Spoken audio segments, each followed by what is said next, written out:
Hi everyone, today I'll tell you how you can use virtual card in Capitec app.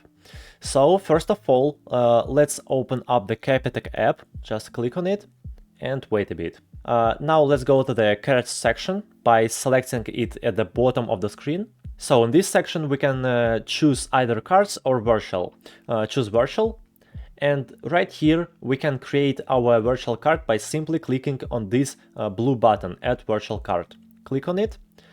And right here we need to select three limits, as you can see. For the cash withdrawals, maximum limit is 5,000. For the card machine purchases, maximum limit is 50,000. And for online scan to pay phone, maximum limit is 50,000 too. So when you enter everything, click next. And on the next page we need to accept the two agreements by selecting the checkboxes.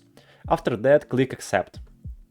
Now a new card will appear in our application, and by clicking on it, we will be able to see all its details. Congratulations, now you can pay for various purchases with this card.